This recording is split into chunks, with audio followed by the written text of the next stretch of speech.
Good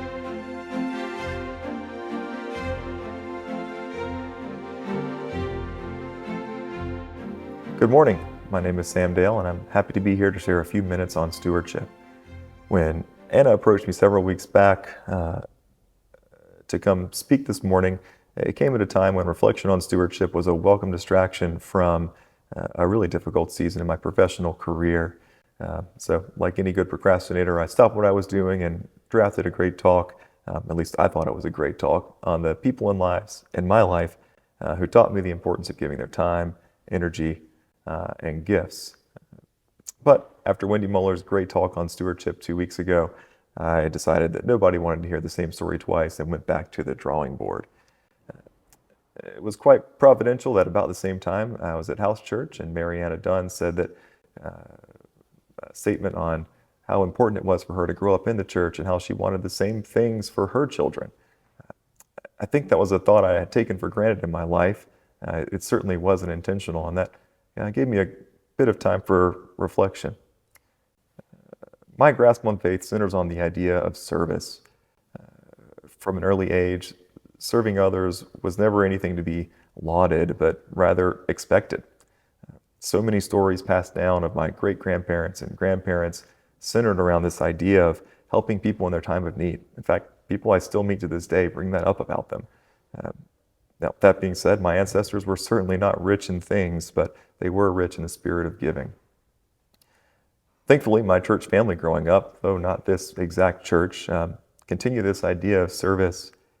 Before graduating high school, I had spent hundreds of hours in and around the church, wiped down pews, waxed floors, polished all the bronze candle holders that were there, cleaned the bus. After the terrible run of hurricanes we had in the 90s with Bertha, Fran, Dennis, and Floyd, an amazing generation of adults taught me and all of my peers how to muck out a house, how to put on a roof, how to get people back to their lives. I sang in the choir. I learned to ring handbells, though as the least talented ringer here at First Pres, I probably should have spent a few more hours learning as a kid. All this to say, I definitely grew up in the church and see the value in doing that.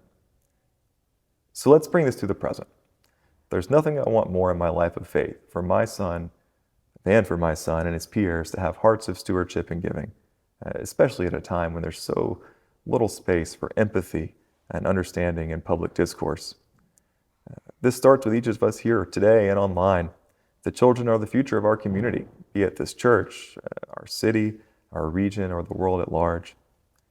I know my son is on the right path because I see the same energy in his leaders that I saw in mine. His preschool teachers here at First Pres are compassionate, they're caring. His faith leaders like Pastor Anna, Pastor Patrick, Pastor Catherine, they're kind and intelligent and model this for him. He loves to learn and perform music with Miss Pat and Mr. Daniel.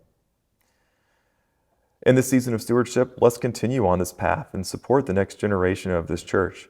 If you can teach them a skill, teach them. If you can give financially, do it. So a kid like me, who couldn't afford to join their friends on church trips and adventures, doesn't have to stay back. Most importantly, recognize these kids as what they are. They are foundational members of our church body. Show them an example in all things of Christ-like behavior, grace, respect, and love for each and every one of their neighbors. Thanks for taking the time to listen, and thanks to Pastor Anna for having me speak today.